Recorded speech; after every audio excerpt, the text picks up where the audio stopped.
Hola, muy buenas, bienvenidos a Mundo en Vivo Hoy, el programa que aborda lo que pocos cuentan y luego muchos hablan.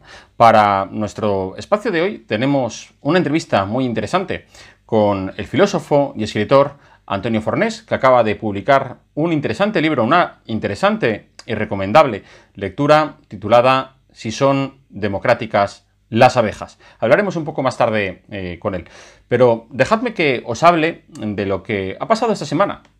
El pasado viernes, por la mañana, el vicepresidente comunista Pablo Iglesias escribió en Facebook que hay un debate que crece sobre la utilidad de la monarquía en nuestro país.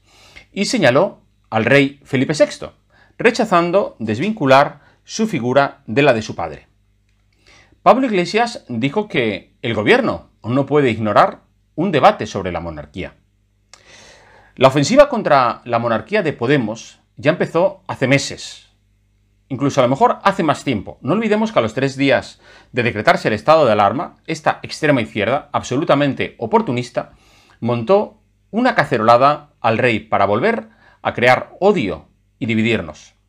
Como digo, la ofensiva se apoya en una estrategia conjunta de Pablo Iglesias, avalado por el presidente Sánchez, con el fin de crear falsos debates que permitan al Ejecutivo respirar ante su nefasta e incompetente gestión de la crisis del coronavirus. Precisamente, este fin de semana, el exministro socialista Miguel Sebastián decía que Fernando Simón debería pedir perdón. ¿Pero qué perdón van a pedir todos estos siniestros personajes, estos siniestros mindundis, que juegan a la política como si estuvieran en el patio de Monipodia? Los últimos días han sido particularmente duros para Podemos. Las contradicciones de la exasesora de Iglesias y algo más, Dina Busselham, en la pieza del caso Tandem, vinculada al robo de su móvil, han sacudido a este partido comunista. El propio vicepresidente Iglesias decidió admitir que recibió la tarjeta del móvil y que la custodió durante meses, sin que su ex asesora lo supiera, para protegerla, como dijo el macho alfa. Yo aún estoy esperando a ver a todas estas feministas progres protestar y denunciar semejante ataque desde el heteropatriarcado que representa Iglesias. Creo que al final, en todo este montaje progre feminista, Podemos y Pablo Iglesias son una pieza fundamental del engranaje. Ya lo hemos comentado en varias ocasiones. Las noticias aparecidas alrededor del rey Juan Carlos, que se basan únicamente en el testimonio de una señora despechada y donde desconocemos totalmente las explicaciones del rey, representan el uso torticero de unos hechos para cuestionar no solamente el papel de la monarquía, sino para alentar un proceso revolucionario que suponga cargarse de un plumazo la Constitución del 78 y todo lo que representa. Constitución que fue respaldada democráticamente por la mayoría de los españoles. No puede haber expresión más dictatorial, al puro estilo chavista, de querer convertir las investigaciones sobre el rey Juan Carlos en una causa general contra la Constitución, contra la actual jefatura del Estado. Repasemos un poco la historia de nuestro país. A lo largo de la historia contemporánea ha habido dos maneras de cargarse las constituciones, desde fuera y desde dentro. En el primer ejemplo, podríamos encontrarnos el invento de la Primera República de 1873, nacido de un golpe de Estado en 1868. Violando la Constitución de 1869, los políticos se reunieron en el 73 y proclamaron la República con todas sus narices. Pero de eso nadie habla hoy, porque para la izquierda política los republicanos son representantes de una supuesta legitimidad y autoridad moral superior a la que, no tenemos derechos, aunque la historia nos da la razón. Por tanto, es importante destacar que esta Primera República se implantó en España desde la ilegalidad, desde la inconstitucionalidad y desde el golpismo. Y ya sabemos cómo acabó aquello. 20 gobiernos en 5 años. Es decir, a una media de 4 gobiernos por año. O lo que es lo mismo, un gobierno cada 3 meses. ¿Qué país puede soportar semejante inestabilidad? Ninguno. España y los españoles se empobrecieron y se crearon las simientes de las pérdidas coloniales de Cuba y Puerto Rico. Vayamos al segundo ejemplo.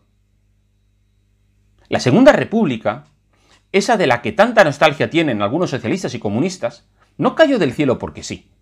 A ella contribuyó, ciertamente, el rey Alfonso XIII, por el error de respaldar una dictadura como la de Primo de Rivera.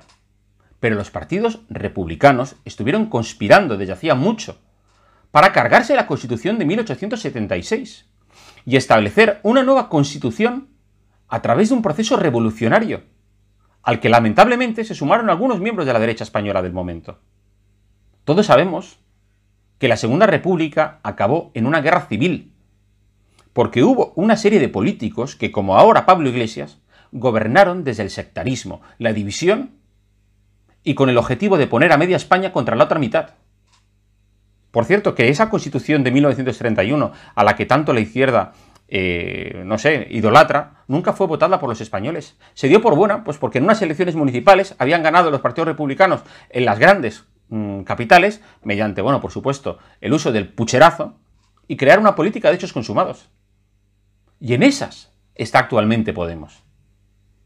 Pablo Iglesias está alentando un golpismo contra la Constitución de 1978, la mejor Constitución de la historia de España. La misma Constitución que permite que partidos radicales, como el de Podemos o Bildu, no estén prohibidos como sí ocurre en otros lugares de Europa. Y Pablo Iglesias lo hace para imponer la dictadura bolivariana en nuestro país. La monarquía es la clave de bóveda del sistema democrático español, que precisamente el rey Juan Carlos ayudó a levantar durante la transición. Puede ser que el rey Juan Carlos cometiera errores, es humano, pero desde luego sus aciertos son impagables por la enorme contribución al desarrollo de España como país. Me llama la atención que quien más critica al rey Juan Carlos sea precisamente políticos de la extrema izquierda con más líos judiciales que con un expediente intachable, como es el caso de Pablo Iglesias. Políticos con sombras de corrupción, abuso de poder y nepotismo sobre sus espaldas. Si alguien quiere dar lecciones, primero debería estar legitimado para poder darlas. Y desde luego, Pablo Iglesias no lo está. Ahora vamos con la entrevista del día.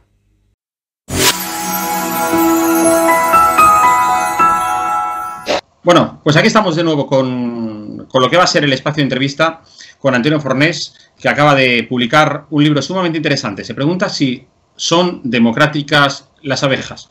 Es una reflexión sobre la democracia en tiempos del coronavirus, a modo de encíclicas, a modo de cartas, con el periodista Jesús Vilá. Y va altamente recomendable como lectura de verano. Antonio, ¿qué tal? ¿Cómo estás? Muy bien, encantado de estar aquí con vosotros. Bueno, la primera pregunta, efectivamente, me gustaría que si pudieras respondernos si son realmente democráticas las abejas. Pues hombre, obviamente no, más bien al contrario, ¿no? Y esa es un poquito la razón del título del libro, que pretende ser un título provocador, ¿no? En el sentido que, obviamente, el estilo, las abejas no son demócratas, pero a todos nos parecen animales, excelentes y recomendables, ¿no? Entonces, la idea es, nuestra democracia es igual de excelente o no, ¿no? Entonces, a partir de aquí, el libro empieza sus reflexiones al respecto del sistema político occidental en general. ¿Qué valoración harías tú precisamente sobre el impacto del coronavirus y las medidas que se han impuesto como método de luchar en su relación con el impacto que han tenido sobre la democracia? A ver, yo haría aquí dos valoraciones. Una, digamos, a la corta, de lo que ha pasado directamente, y es que es evidente que ha habido un recorte general de derechos civiles a causa, o sobre todo gracias a la crisis del coronavirus, ¿no? Es decir, no es que lo diga yo. Hace unas semanas, Angela Merkel, que no es sospechosa de ninguna idea revolucionaria de ningún tipo, afirmó eso mismo, ¿no? Que es evidente que había habido un recorte, y que es evidente también que frente a una situación de pandemia, de crisis aguda, la mayoría de países occidentales han reaccionado no con más democracia, no con más libertades, sino con centralización absoluta, con mandos únicos, es decir, justo lo contrario de lo que parece que es esa palabra sacrosanta que todos tenemos, que es democracia, ¿no? Eso por un lado. Pero por otro lado también desde mi punto de vista, lo que ha puesto de manifiesto esta crisis terrible del coronavirus es una serie de problemas, una historia de un largo malestar que arrastra la democracia prácticamente desde el final de la Primera Guerra Mundial y que, claro, en épocas de mayor crisis lo que hace es ponerlas más al descubierto, ¿no? Es decir, una democracia que no ha asumido los cambios tecnológicos y sociales de los nuevos tiempos, que se mantiene un poco parada en el tiempo y que, por tanto, cada vez deja de dar menos respuesta a las necesidades de la sociedad. Y es una de las ideas del libro. Ningún sistema político es eterno si no lo adaptas, porque el hombre es un ser evidentemente histórico, ¿no? Y por eso, de nuevo, el coronavirus ha puesto en manifiesto esta idea de que para salvar la democracia, no para acabar con ella, tenemos la necesidad de repensarla y actualizarla. Pero vamos a ver, en el caso, vamos a descender un poquito más en el terreno español. Muy bien. España es el país de la Unión Europea que, digamos, ha impuesto o impuso medidas más restrictivas en torno a vamos a hacer frente al coronavirus. No nos olvidemos que aquí se restringieron derechos fundamentales como la libertad de reunión o el derecho al libre movimiento de las personas. Medidas que además no duraron 4 días. Aquí, pues prácticamente hasta junio no fueron levantadas. Es decir, y lo curioso y lo llamativo es que hasta bien entrado mayo, principios incluso de junio, la sociedad española no empezó, digamos, de alguna manera a protestar por ello, no empezó a salir a la calle a quejarse precisamente por ese recorte de derechos y libertades, mientras en otros países, no nos olvidemos como Alemania e incluso Estados Unidos, había gente que decía que su país, en el caso de Estados Unidos, yo recuerdo algún lema haber visto en manifestantes en diferentes ciudades, decía, esto no es Corea del Norte. ¿Por qué la sociedad española? ¿Por qué? O si tú crees que la sociedad española ha sido mucho más permisiva, ha aceptado, digamos, de más buena gana este tipo de medidas tan duras en lo que se refiere al recorte de derechos y libertades que otras sociedades como la alemana, la francesa, la británica, incluso la norteamericana. Mi respuesta primera es que sin duda, sobre eso no tengo ninguna duda, ¿no? Aquí, de nuevo, hay dos cuestiones. Una, es evidente, y eso no creo que nadie lo ponga en duda, que las medidas de restricción era lo poco que tenía la ciencia, digamos, que ofrecernos, es decir, el confinamiento, etcétera, la distancia social para protegernos del coronavirus. Y yo no creo que tenías el ejemplo de Suecia. Suecia no lo hizo. Sí, les ha ido regular, pero me refiero que yo creo que aquí intelectualmente hay que distinguir las dos cuestiones, ¿no? Uno que sea la cuestión puramente técnica de si eso es mejor o no, una cuestión en la que yo como filósofo tampoco estoy súper dotado para opinar sobre ella, ¿no? Pero aquí hay otra segunda cuestión, que es la que tú preguntabas, y es si ha sido un ejemplo de hipercivismo increíble como nunca que hemos tenido, en el que un señor sale por la televisión diciéndonos a casa y de repente 47 millones de españoles se van a casa, o ha sido una demostración de obediencia y sumisión absoluta al Estado, ¿no? Desde mi punto de vista, desgraciadamente ha sido lo segundo. Más que un ejemplo de increíble civismo, que probablemente también lo ha habido, había una demostración de que la sociedad española es una sociedad hoy por hoy fundamentalmente obediente y sumisa. Entre otras cosas también porque probablemente la sociedad española lo espera todo del Estado, ¿de acuerdo? Y como lo espera todo del Estado, está dispuesto a obedecer al Estado absolutamente, porque fijémonos que una de las cosas que se han oído continuamente y que a mí como filósofo me provoca cierto resquemor, vamos a dejarlo así, es la idea de que el gobierno, por ejemplo, nos deja salir de casa 1 hora al día, ¿no? Es decir, bueno, perdone, el derecho a salir de casa me pertenece a mí, porque los derechos individuales son esos derechos individuales que nos pertenecen a cada uno de nosotros. Otra cosa distinta es que nosotros estemos dispuestos a ceder parte de esos derechos para que la sociedad sea viable, para que la sociedad proteja a los más débiles, pero fijémonos que hemos cedido absolutamente nuestros derechos y sin embargo la sociedad no ha protegido a los más débiles porque han muerto a miles, pues los ancianos, ¿no? En ese sentido, ha habido otra paradoja al respecto. Y fijémonos además que esta idea de que los derechos son individuales y el Estado lo único que puede hacer es pedirnos, por favor, que nos quedemos en casa, no ordenarnos, no significa no estar a favor de lo social, no significa ser un ultra individualista. No, las cosas son una cuestión de equilibrios. Insisto, que para aquella sociedad nosotros debemos ceder derechos, es obvio, pero eso no significa nunca que los derechos dejen de ser nuestros. No sé si me explico. Lo que ha habido en España y en otros países probablemente también de Occidente es una ruptura de este equilibrio y un dar por supuesto que el amo Estado es el quien tiene todos nuestros derechos y graciosamente nos deja salir a una hora o nos deja ir a comprar o, en mi caso, me deja salir a pasear al perro 3 veces al día, ¿no? Hay una confusión aquí a este respecto. Pero, como tú acabas de decir, el caso de España llama poderosamente la atención a ti como filósofo, imagino que también a otra clase de investigadores sociales, el fenómeno de cómo la sociedad española es, vamos, permeable a todo. O sea, sorprende mucho cómo después de 40 años de democracia, la gente, bueno, pues enseguida, yo no sé si es en su día, históricamente se decía, bueno, pues estamos ya hablando de tiempos de la Restauración, finales del siglo XIX, incluso primer ciclo del siglo XX, se atribuía al analfabetismo, a la ignorancia predominante de la sociedad española.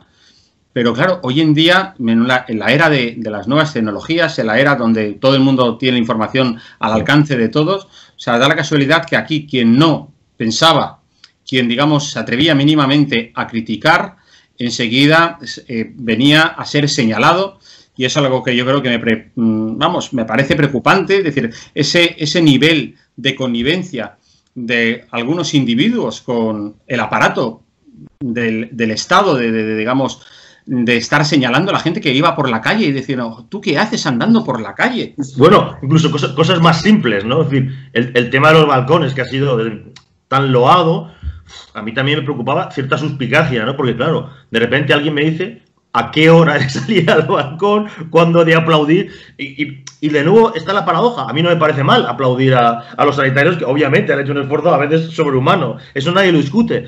Lo que yo me permito discutir es alguien a decirme exactamente a qué hora, cuándo les debo de apoyar y cuándo no. Mi vecino de vigilarme al respecto si salgo al balcón o no. Claro, esto cada vez se vuelve un ambiente más totalitario y es evidente. Tú hablabas al principio de la pregunta sobre la ignorancia. Hombre, sin querer faltar a nadie, con todo respeto a todo el mundo, no vivimos en la época, esto que se dijo de que tenemos la generación más preparada de la historia, con mucho cariño, no sé si me explico, porque el desconocimiento de nuestra propia historia, el desconocimiento de nuestra cultura en España es abismal, por decirlo de una manera, y ese desconocimiento va añadido, curiosamente, de un desprecio profundo de nuestra historia y de nosotros mismos, en ese sentido. Y eso hace que esas ínfulas totalitarias avancen más, ¿no? La situación de España, desde el punto de vista, a mí, no deja de recordarme continuamente un filósofo no muy conocido, que es Odo Marquardt. Odo Marquardt es un filósofo alemán que nació, bueno, en los años 30, justo en el desarrollo del nazismo, que fue educado en un colegio nazi, es decir, que sabía lo que era el nazismo de verdad y que fue obligado a luchar en las Volkssturm, o sea, en las milicias últimas, donde iban señores de más de 60 años y niños de 16 para luchar contra los rusos, es decir, una barbaridad. Y el señor se hizo filósofo, evidentemente, después de vivir una experiencia así, se hizo un filósofo, digamos, escéptico, ¿no? Y él de repente vio con pasmo como en los años 60 una generación que no había vivido la guerra y que vivía en una democracia como la República Federal Alemana empezaba a protestar contra el fascismo, empezaba a protestar contra el totalitarismo atacando a la República Federal Alemana, ¿no? Y este pobre Odo Marquardt acuñó el término de desobediencia retrospectiva. Es decir, miren, ¿saben ustedes? Es que a diferencia de estos niños, yo he vivido el nazismo. ¿Y saben lo que pasa? Que cuando había nazismo, yo no veía ninguna desobediencia ni ninguna protesta contra el nazismo. Todo pasaba bien. Ahora que vivimos en una sociedad con muchísimos defectos, con muchas cosas a mejorar, etcétera, pero con una democracia más o menos razonable, de repente aparecen esta gente a luchar contra algo que ya no existe, que es ese fascismo anterior, ¿no? Y dice, yo no acabo de entenderlo.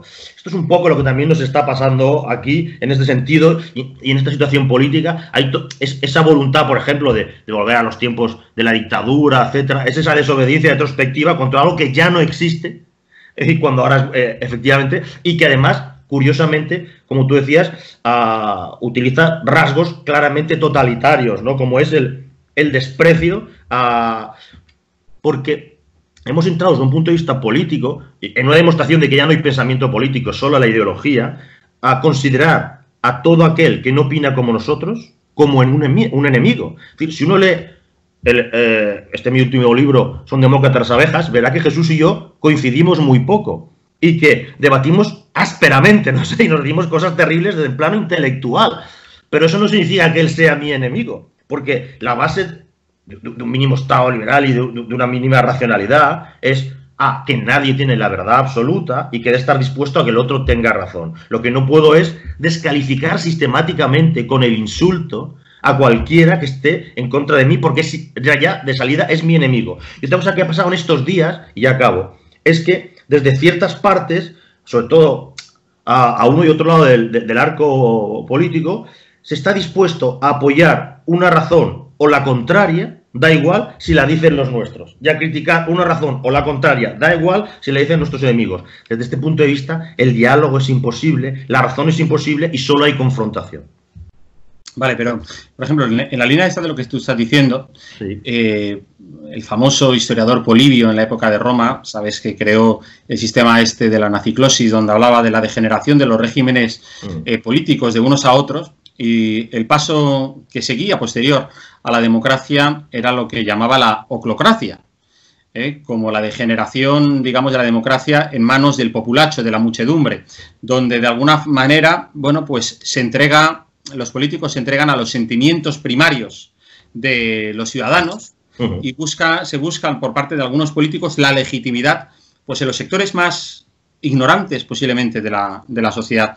¿Crees que estamos en ese paso previo a lo que Polibio hablaba de oclocracia? Yo creo que estamos en ella. No estamos en un paso previo, estamos ya en ella. Pero vamos a ver, pero perfecto.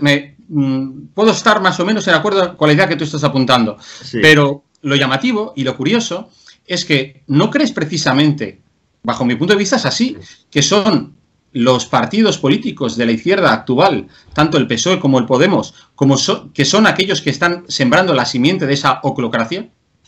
Yo ahí disentería un poco en lo que yo sí estoy de acuerdo.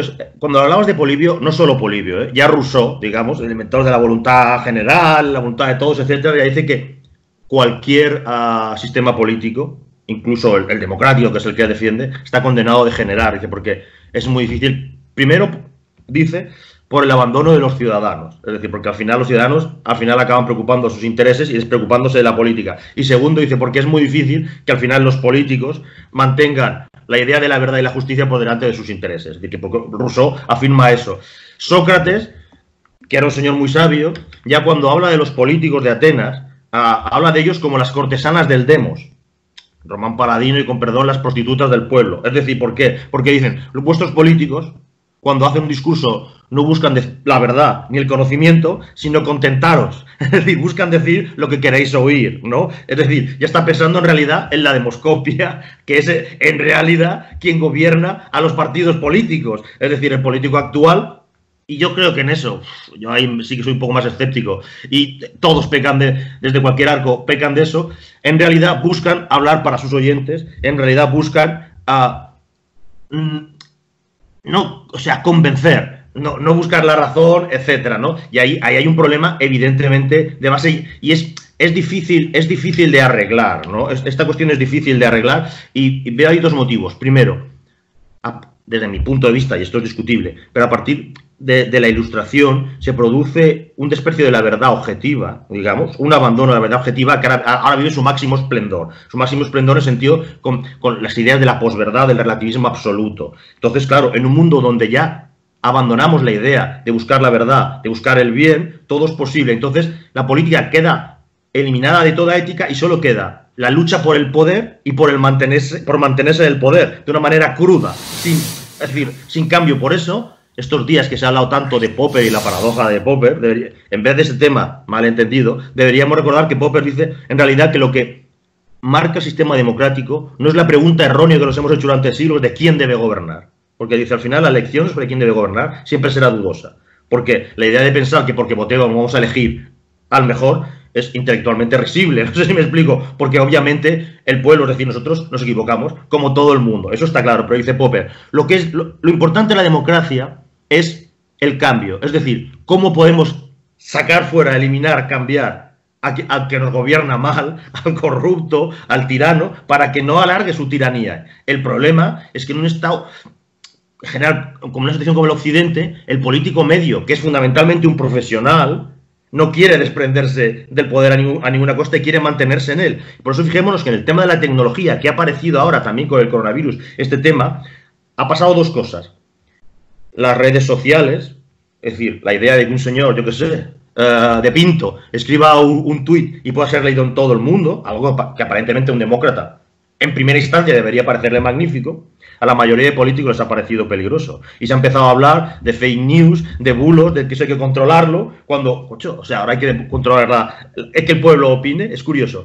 Pero al mismo tiempo que el político está dispuesto a controlar esa manifestación de libertad, él, por su parte, está dispuesto a utilizar la tecnología para geolocalizarnos y controlarnos. Es decir, cuando la tecnología favorece su control del pueblo, es magnífica. Cuando la tecnología favorece que las personas hablen, hay que controlarlas porque, ojo, puede ser peligroso, ¿no? En ese sentido, porque ahora, desde mi punto de vista, la política actual se basa en esa búsqueda continua del poder y ese mantenimiento del poder y esa falta de rotación, porque lo que haría realmente un sistema más democrático es que los políticos, desde mi punto de vista, no fuesen profesionales y que hubiese un cambio continuo, no solo de personas, sino de ideas, para que esto respirase en cierto sentido.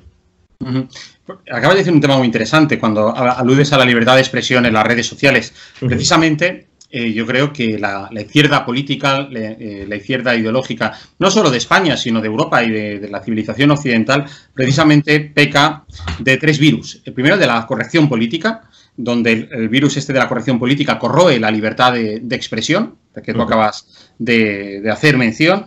Luego, por otro lado, sí que es un caso propiamente español, sobreidealiza la figura de la República, creo que por desconocimiento de la historia de España. Es decir, sin ninguna duda.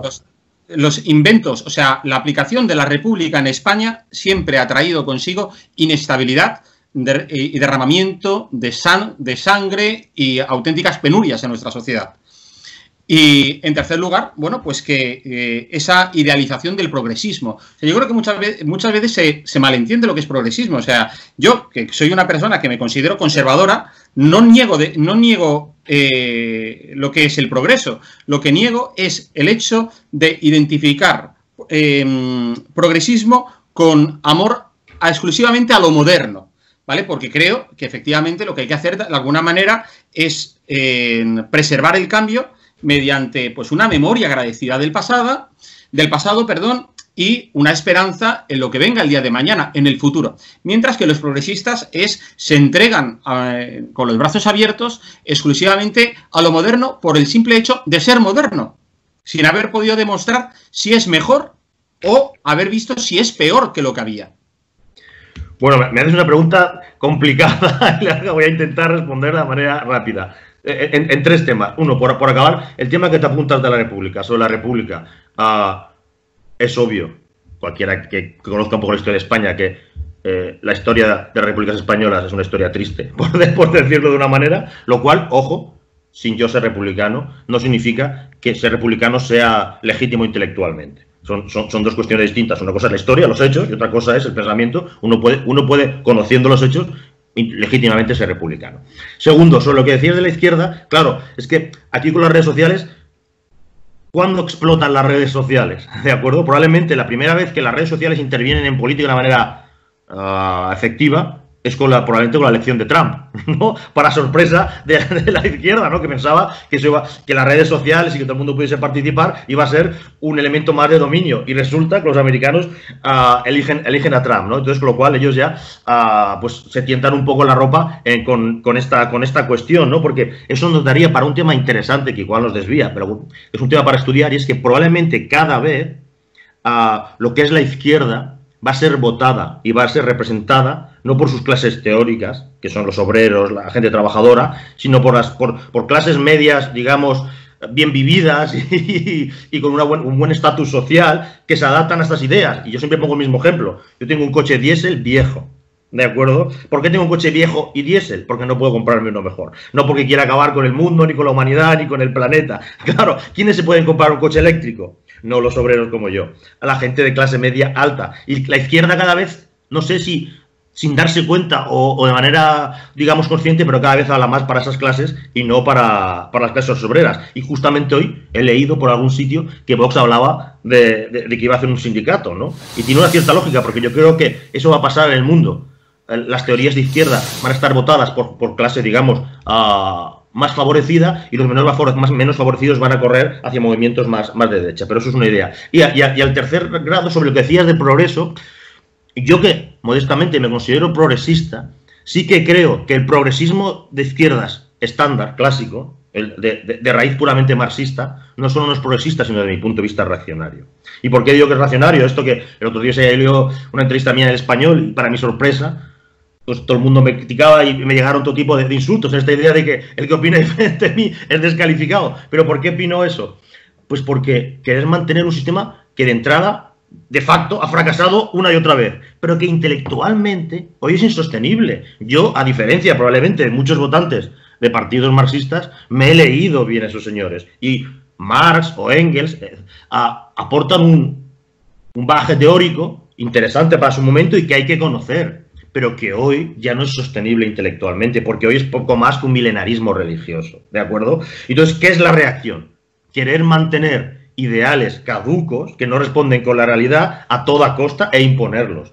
Pero eso es lo que hace un marxista actual, con otra variante que yo creo que los progresistas, de verdad, te insisto, los que yo me incluyo, han de admitir que han pasado cosas como, por ejemplo, la caída del muro. Lo que no puede pasar es que digamos, bueno, ha caído el muro, pero pelillos a la mar. Por otro ya habíamos cambiado un poco. Vamos a seguir con nuestra misma matraca. No, hombre, no. Lo que tiene que hacer un intelectual progresista es reconocer dos cosas. Que el sistema, digamos, nacido a partir del marxismo ha fracasado y que no es sostenible intelectualmente, ¿de acuerdo? Y que nos hemos quedado, por nuestra culpa, sin una alternativa intelectual viable al sistema liberal burgués.